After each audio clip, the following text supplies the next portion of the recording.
Hi, my name is Scott Badger, and I will be your instructor for this webinar. Today's webinar is called Running Out of Data Storage in Your Blackboard Course. Have you ever gone into a Blackboard course when you try to upload a document and it says you've exceeded your data storage? Well, that just means that your Blackboard course has reached that 500 megabyte limit of data storage. So keep this in mind. Every Blackboard course has a limit of 500 megabytes for the data storage. Okay? And all that just means is when you start to upload documents into your Blackboard course, so for example, you had an item where you attach a file, or an assignment you attach where you when you're setting up your assignment in the instructions, you attach a file. That file is going against that 500 megabytes. So whatever how big that file is, if it's 1 meg, if it's 100 megs, it's chipping away from that 500 megabytes. So you have a 500 megabyte limit of data storage for each Blackboard course. Today in this webinar, we're going to be talking about ways to help you reduce that, so you can upload documents if you've reached that 500 megabytes, as well as some other ways of doing it. Instead of uploading within Blackboard, I'm going to be showing you how to use your OneDrive. So the first thing we need to do is in your Blackboard course, if at any time you want to find out exactly where you are in regards to that 500 megabytes, like how much data storage have you used up so far, what you do is you go over to the content collection and you click on your ID. So this is my ID because that's the name of my course, but yours. So for example, let's say it's a fall class. It would say 1208 call, the ID. So it's like CIS 251 section 1, right? So I'm going to click on my course ID. This brings me into the content collection. The content collection, this is where all your files are being stored. So when you're uploading files within Blackboard, yes, you see them wherever you deployed it. So if it was, you attach it to an item, yes, you see it there. But that file actually resides within the content collection of the course. And here's the content collection. At the top where it says course content, and it will say the ID, okay, or the name of the course here, I'm going to click the down arrow. And I'm going to click on Edit Settings. And if I scroll up here, at the top, under quota information, it says quota is 500 megabytes. That's your limit. Size, this is how much of data I've uploaded. I haven't used that much, only 15 megabytes. Available, this is telling me how much I have available. Right? So if you had so let's say you looked at this and your size was say 491 megabytes. That means you only have 9 megabytes left to spare. So if your file is bigger than that, say that 9 megs, you won't be able to upload. You get that you've exceeded you've exceeded the quota. Okay? So again, each Blackboard course has a 500 megabytes. Okay? Size, this is how much you've uploaded, and this is what you have available. All right, so again, you have your content collection. If I click on the ID, I come up here and I click the down arrow and I click on Edit Settings, and the quota information is right here. Okay. So I'm going to go back down here and I'm just click on Cancel. Brings it back to my content collection. All right. So let's talk about the content collection. Let's say that you have reached or you're very close to that 500 megabytes, and you want to upload more files, but you're not going to be able to upload because you're pretty much at that 500 megabytes. Well, what you need to start then doing is you need to remove files from the content collection, which will free up space, available space. One way is to just delete out a file or files. So I can select a file. So let's say I come down here and I say, okay, I don't need this file. That's an old file. I don't need it. I'm not using it in my course. So I can select it. Once I select it, I can delete it. So when I hit delete, I say okay. Now again, before I say okay, this is showing me how big this file is. So this file is 1.41 megabytes. So that's going to free up 1.4 megabytes of space. So I have it selected. I'm gonna hit delete. I confirming that I'm going to delete it because this is not like a undo. Once you delete it, you can't undo it, right? So I'm going to say okay. And because I'm not linking this file in my document, it automatically just deleted. It removed it from my content collection, freeing up that space. So now if I go back up here and I click on edit settings, I can see that it's no longer, before it was like 15.4. Now I'm only using 13.6. And so I have available quota has increased. Before it was like about 485. Now it's 486. Right? So I can go in and select files, and I can select multiple if I want. I can click on multiple and then hit delete. Okay? And as long as they are not being actively linked in your course, once you say okay to delete, it just deletes it. If they were actively being linked, you would get another message saying that they found that this file is being linked. Do you really want to delete it? Okay, because that's just letting you know that you're actively delinking it. You probably don't want to just delete that. Okay. So again, I can go in and start cleaning this up, right? Start deleting out some files. If you wanted to delete out all of your files that are not actively being linked in your course, you want to just delete them out. You only want to keep the files that are actively been linked in your course. There's an easy way. So I don't have to do this onesie twosie. I can physically come in here. I have to go at the bottom and just click on show all. Okay? Because you may have multiple pages. So if you have a lot of files, you may have multiple pages. Like I only have one page here, but it just says 1 of 19. But if there was multiple, it may have said like, 1 of 20, but it will say 1 to 20, but then of 86. That means that there are additional files that I'm not seeing on this page here. But when I say show all, that shows all the files and folders. Okay? So what I'm going to do here is instead of me clicking on one at a time, I'm going to come up to here to the left of file type. I'm going to click on this little box right here. It selects everything. Now, what you want to do is if you have any folders, you want to deselect those folders because we have to deal with those later on. We just want to select the files at the current main root directory. Then we're going to click on delete. Just like we did before, I hit delete. I'm going to say okay. So what it's going to do is when I say okay, any files that are not already being actively linked in my Blackboard course, they just delete it. Click OK. Now it says, well, wait a minute. It looks like these two files are being actively linked in your course. What do you want to do? Now, if I hit submit right now, it's going to delete those.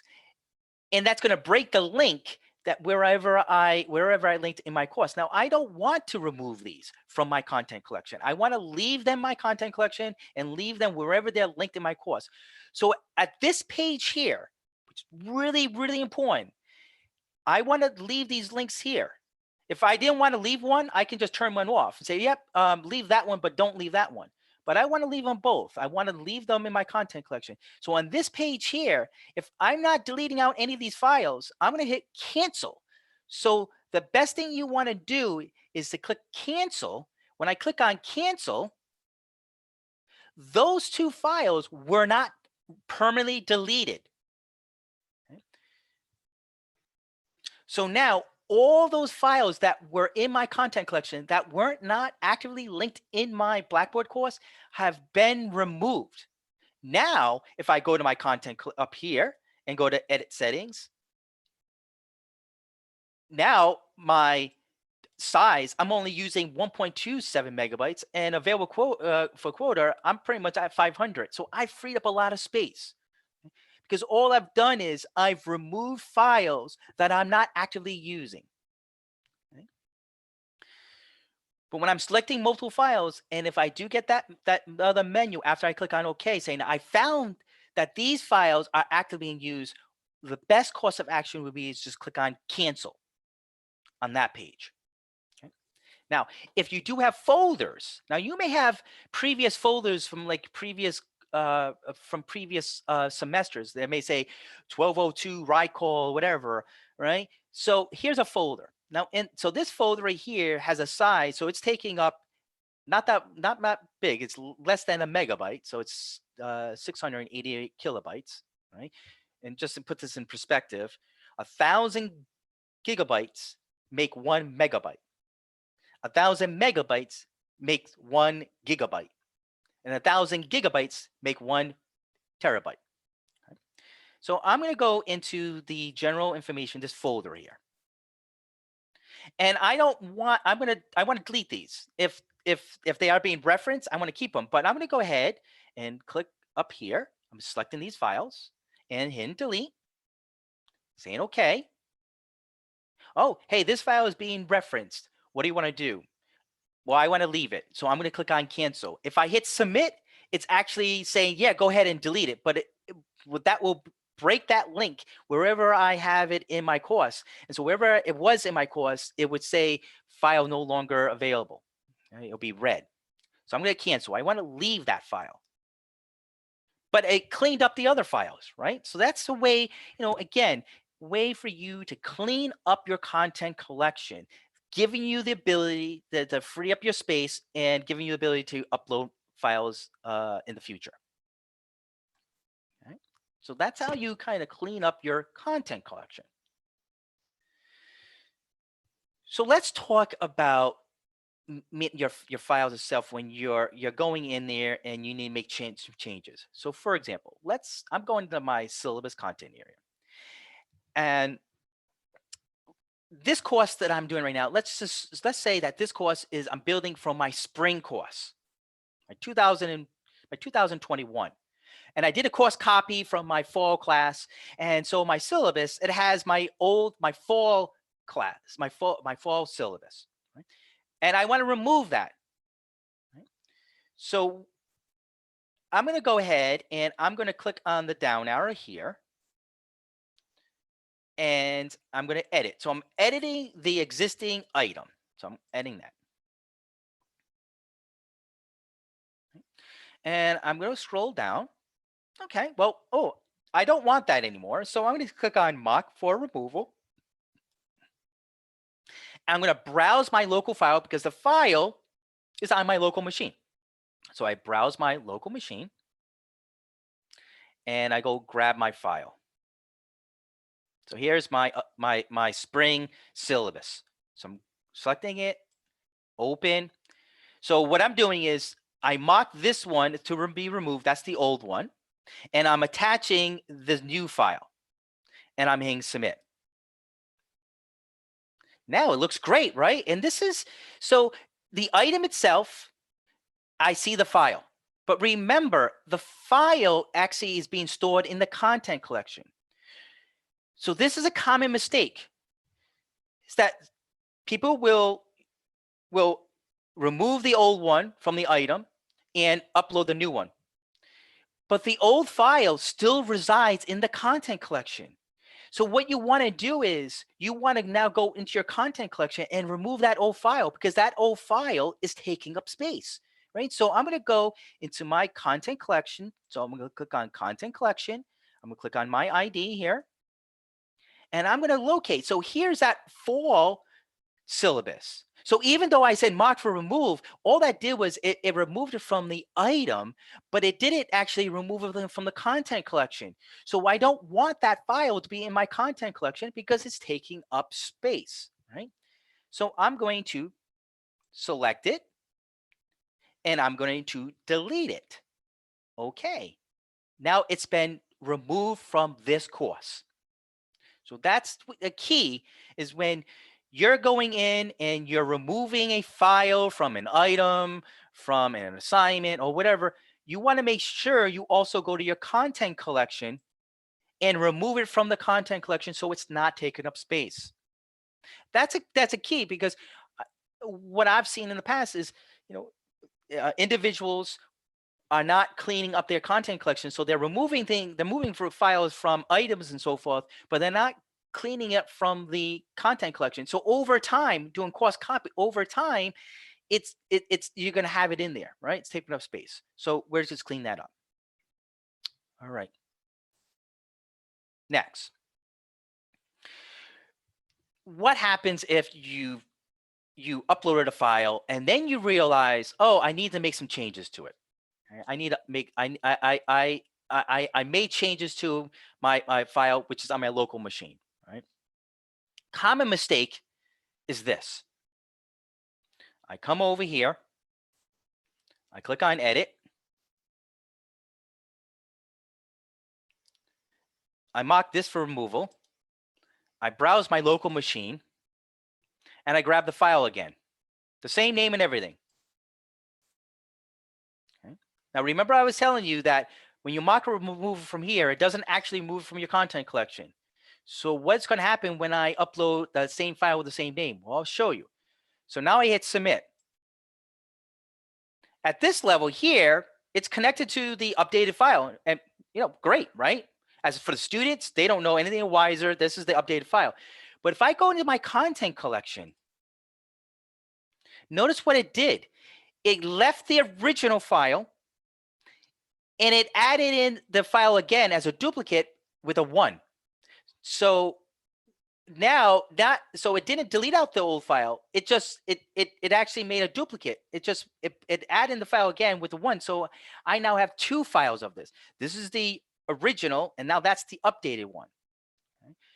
I would have to go in and I want to delete out the old one. Okay. So I'm going to go ahead and delete out this one, and I'm going to actually delete out this one as well. Don't panic. I normally wouldn't do that. I would delete out this one. I will leave this one, but I want to show you a different way of approach. So when I'm going to delete them both, I'm going to say delete and say okay.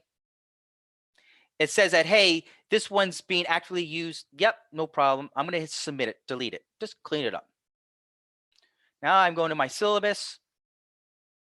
Oh, notice it's invalid because I deleted everything out. Yes, I did that on purpose. So I'm going to go ahead and I'm going to edit.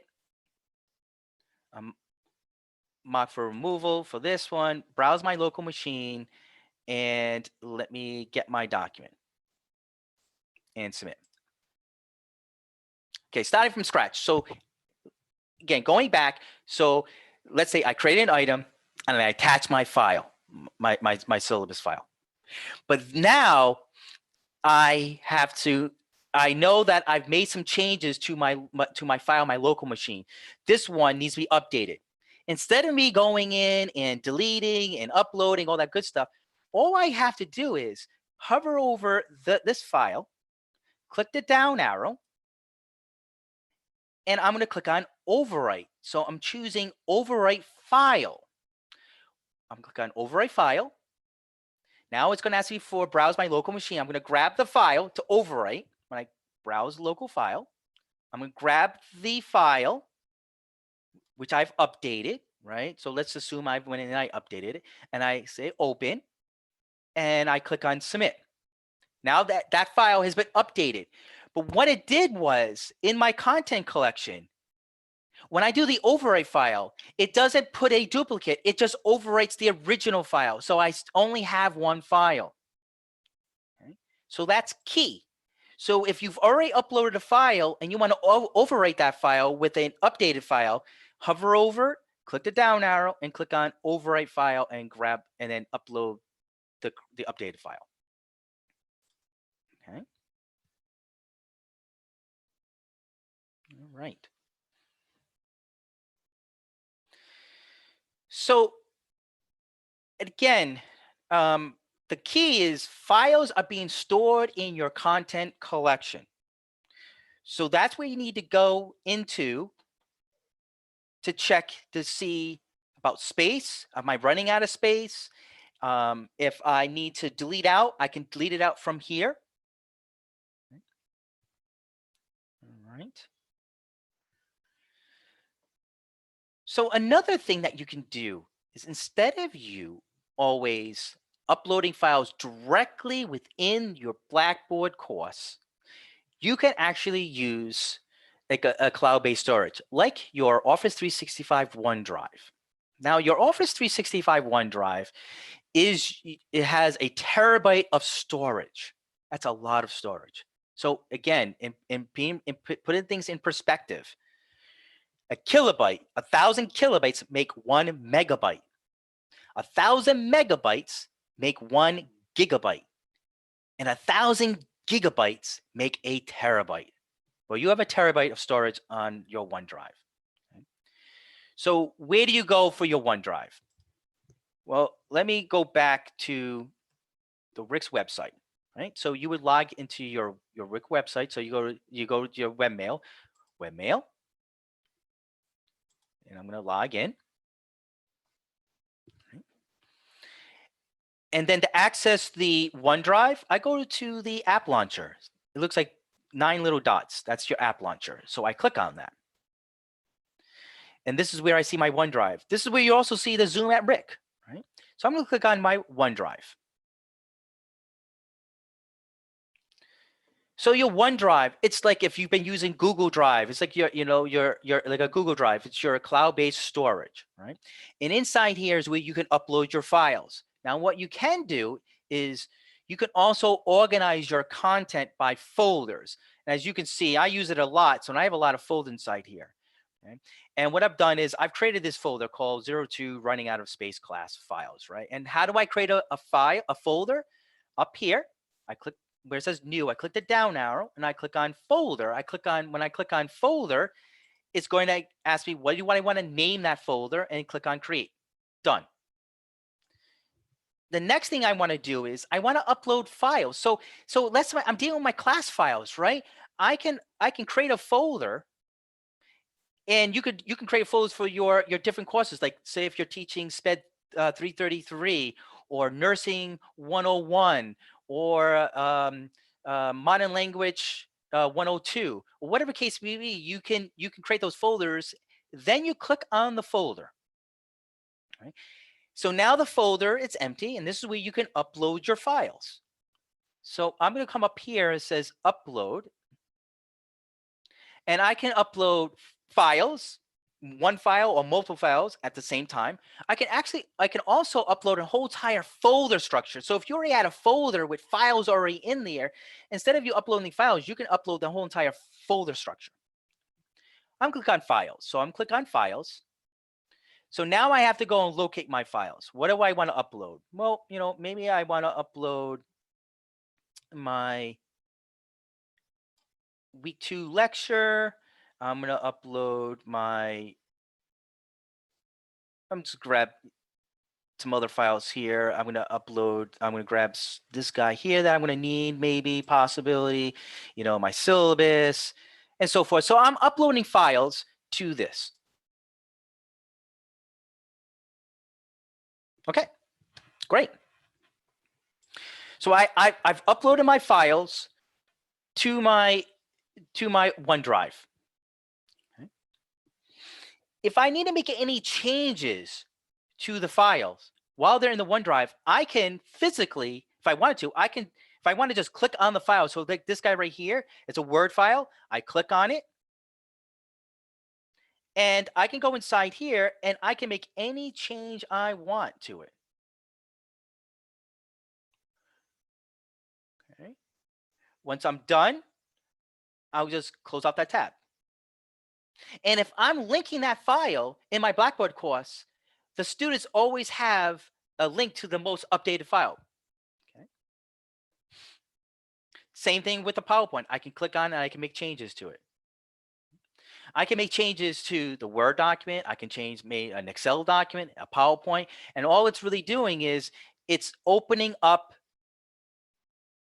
like for example here, it's opening up the Word web app right in the browser itself. So technically, I don't even need to have a Word installed locally on my machine. If I want to make some changes to this file, and if I click on it, right, I'm limited to the commands. I can't do everything inside here. So for example, like if I wanted to do like footnotes and so forth, I can't really. So if I needed to do something and the command is not inside the web app, I can open up that file through the desktop client. All I have to do is select it.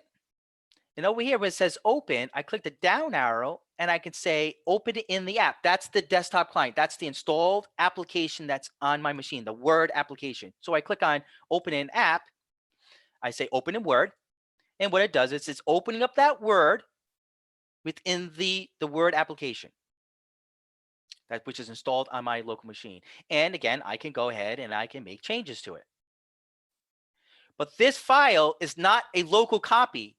You're still working with the file that's in your OneDrive. And how do I know that? See over here, it has that little save icon. Notice it has that little, looks like a right and left arrow. It's synced because it's telling you that this file is on your OneDrive. So when you're saving it, it's not saving to a local copy. It's saving it back to the copy on your OneDrive. So once I'm done, I save it, close it out. Okay. So I always have the most updated file. Now, let's say I want to link one of my files from here into my Blackboard course. Okay. So let's talk about my week 2. Maybe I want to bring my week 2. Okay. And when it comes to your PowerPoint presentation, your lectures, they can get pretty large, pretty big, pretty quickly, right? Especially if putting audio and video, a lot of images and so forth. So they can get pretty large. So instead of you embedding those PowerPoint presentations in your Blackboard course, you could do it this way, placing them in your OneDrive and placing them a link. Because when you do a link and you place in your Blackboard course, they're not really in your Blackboard course. They're linking. The files actually reside in your OneDrive. So it's not taking up any space within your Blackboard course. So I'm here. I'm going to select it. And then I'm going to say copy link. Now I'm going to click on copy link. Now this is important. Once I click on copy link, by default, it says people in Rhode Island College with this link can edit. Well, I don't want my students to be able to edit this document. So what I'm going to do is this gray area here, I click on it and I'm going to say where it says allow editing, I'm going to turn that off. So now when they click on that file, it's a read only. They can look at it. If they wanted to make any changes to it, they would have to download it. Now, if you didn't want them to be able to download the file, you would click on this, block downloading. All they can do is read online. Well, I want them to be able to download the weekly PowerPoint presentation. So I'm going to turn that off. But I don't want them to edit the original one. I'm linking my OneDrive, right? So now I hit apply. Now it says people in Rhode Island College with this link can view. Great. Now I copy. I click on copy, close out this, and I go back to my Blackboard course. Then I have to decide where do I want to deploy that file, that link, right, to my OneDrive. So I'm going to go to my weekly content, and I'm going to create a week 2 folder because that's where I want to place it. So I'm going to go build content folder. I'll call this week 2, and let's scroll down.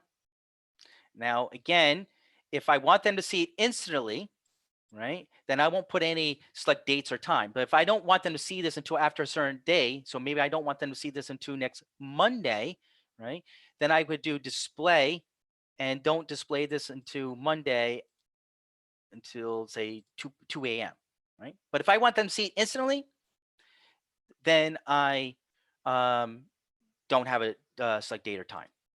Right? But I'm going to do that. I'm going to put display on Monday, next Monday, and hit submit. So there's that week, right? Well, one of the things I normally do is I also do sequential ordering. So I actually move my weeks this way. I put them in the vice order, right? Because right now, this folder is not being seen by the student. So if I go in as a student and I go to weekly content, I'm only seeing week 1. Now week 2, I don't see it, but I don't have to see that extra space, right? It just moved the week 1 up. So if I put all my weeks up in the reverse order, and they're only seeing the current week, all the other weeks are hidden. But when the week 2 becomes available, right, it's going to be at the top. So your current week is always going to be at the top of the page. So less scrolling. All right. So let me go into that week 2. This is where I want to link to my week 2 PowerPoint presentation. So I'm going to go to build content, web link. I'll name it, right? So I'll call this week 2 PowerPoint presentation. URL, I'm going to paste that in. So I'm going to go Control V to paste, or you can right click and paste. Okay. Description. It's always good when you're attaching a link to a file or you're putting an item to a file, you want to tell your students why you want them to open up. Now, this is a PowerPoint presentation, but I mean, I could come inside here, please look over this week's presentation before we meet on Wednesday. This presentation covers all of the topics that I'll be discussing on Wednesday. Okay. So again, telling them why you want them to get in there. Right? Then I come down. I'm not attaching a file because I'm linking to my file, right? Because that file is on my OneDrive. And open a new window, yes. Permit user to see, yes. Track number of views, yes. Okay. Select date. Well, again, I don't need to worry about selecting date and time here because the folder contains the actual the restriction, right? So I hit submit. There it is. Now, so this is a link to the file that's on my OneDrive. So that file is here. Okay? And when they click on that link, they click on it, it will open up that file right within the browser. Now, if they haven't already authenticated in the browser already, now I've already authenticated. I've already logged into my Office 365 in one of my tabs. So that's why when I clicked on it, it automatically opened up the file. If they're not already logged into their Office 365 account in one of the tabs within their browser, when they click on this link, it's secured.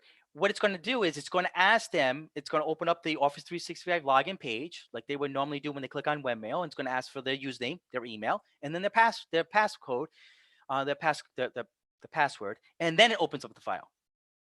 Okay. Like I said, if they're already authenticated in Office 365, then in one of the tabs in their current browser, then when they click on the file, it automatically opens up. But the other thing good about this file is not taking up any space within the content collection. Why? Because it's being stored here in my OneDrive. So the students are linking to, so this is linking to there. So students, when they click on it, it opens up. It's not taking up any space in my content collection. Right? If I need to make any changes to it, I just go to my OneDrive, I can click on it, and I can make the change here, And that's it. And anywhere I linked it in any of my Blackboard courses, it automatically is linking back to this one file. So I don't have to worry about going into my course and uploading a new one, right? Because again, when it comes to the syllabus, when I embed it in, if I make a change, I now have to overwrite it. But if I'm linking to a file in my OneDrive and I make a change here, anywhere it's linked in any of my Blackboard courses, it's always linking to the most updated file. So I don't have to worry about my Blackboard courses. And if you're placing these links in your Blackboard courses and you do your course copy, you don't really have to worry about uploading any new files within your Blackboard course. All you would have to do is be uploading these current files. So it takes up less space. So it's not taking up any space within your content collection when you're utilizing the OneDrive. Okay. And I have been asked about, do I have to use OneDrive? Can I use my Google Drive? Whatever cloud-based storage you want. The OneDrive is what we have. It's connected throughout Office 365. Students have access to it. Okay. It's all secured. You have a terabyte of storage. Okay. All right. So we went over about just dealing with your courses if you're running out of space, and about also managing your files. If you have any questions about your course, your course content, about running out of space, or about the OneDrive, about how do I organize my files on my OneDrive and so forth, contact the help desk either at 401-456-8803, or you can email them at helpdesk@ric.edu and request a virtual one-on-one. And what they'll do is they'll put a service ticket in and assign it to the instructional technology team. And Mike Raytail, Jack Mello, and I are on that team. And one of us will be assigned to the ticket and contact you to set up a meeting. Okay. So thank you and enjoy the day.